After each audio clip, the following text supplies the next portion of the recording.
So now that we know the psychology, we need to understand how to talk to them. So this is also known as copywriting. No? Um, so ito yung copywriting. The difference is most of us, we know how to post. We just write and write and write everything na meron akong 5 ganitong product. PM interested. So in your experience, ilan ba ang nagpi-PM sa inyo?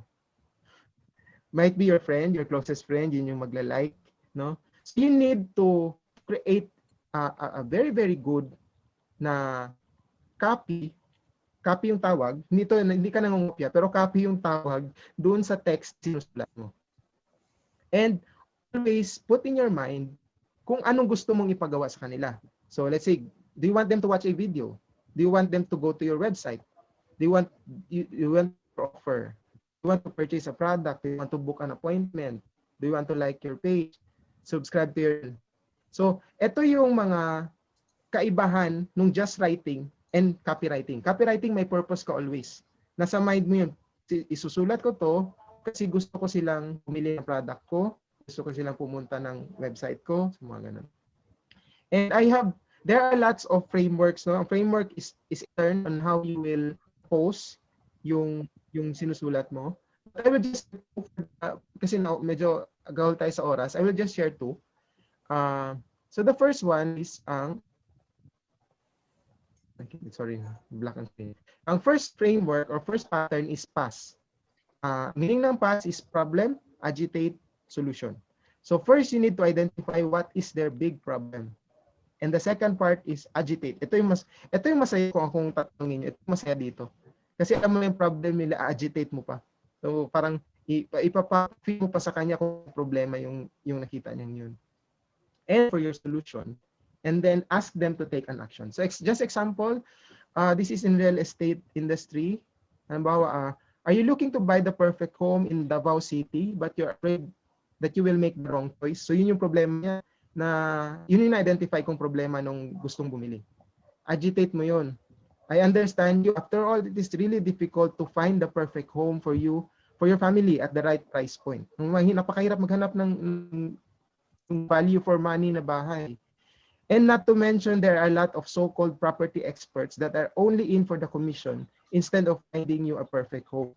So tinodo mo pa ng tinodo. And then you offer your son. Don't worry. I have compared created a free for you to show you the top 10 features to look for in the perfect home that will help you in your search for that perfect home for your family. Then use the principle for limited time. I am giving it away for free. No?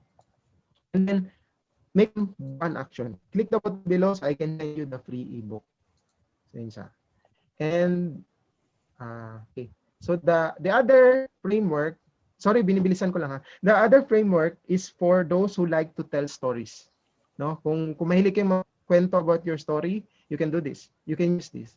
HO, which is hook, story, and offer. So the first is you have to have a line, a linya, a text na nababasahin nila yung buong pinost mo. Ito, halimbawa, in the weight loss industry, you can say, I can't believe it, I lost 10 kilograms in just 1 month. Kung ako nakabasa nito, so siyempre ko, 10 months? Ganun. So, ano kaya itong kwento niya? So, that's the time kwento mo in the form of conversation. Ano ko talaga dati, forever na akong weight. Ito, nasubukan ko lang maggamit ng all sorts of diet, pero hindi ko talaga kinaya kasi napaka-restricted. Ilang beses rin ako sa gym, pero hindi ko talagang results. So, buti na lang na-encounter ko itong si Super Ultimate Mega Diet Plan or Exercise Plan na na-discover kung may mga certain diets pala para sa specific body types. Sinubukan kong dumaan sa profiling process at ginawa ko ang diet at 10-minute daily exercises. Nakintuwa ko na nakuha ko results in just one. Highly recommended talaga. Ito pala in case gusto mo ring makuha ang results na nakuha ko.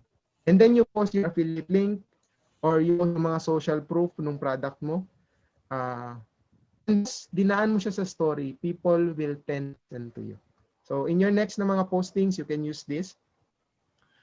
Ayun. And, that ends my part, but I have a surprise gift also because of you doing thumbs up kanina na you're learning a lot so far. So what do you think if I show you whole book about mass persuasion secrets, the whole book, kung anong binasa ko sa inyo, more palagi mababasa nyo dito. This is just the first page. It talks about curiosity, handling objections, credibility, the power of fear. Ito, may mga text siya. So, meron pang offer them less or give them a way out or qualify the customer. So, may mga ganong bagay. So, do you want a copy of this? You just do a thumbs up and our team will send you the link. So, ayun. Sige, thank you. Si Jerry. Ayun. Sige, si Sir. Okay. So I had fun sharing with you this one because I love to talk about things. So, unfortunately, this ends my part, but we have a lot of in store for you sa part ni Rona. You took a lot of notes, no? You have then share as much as possible to other people.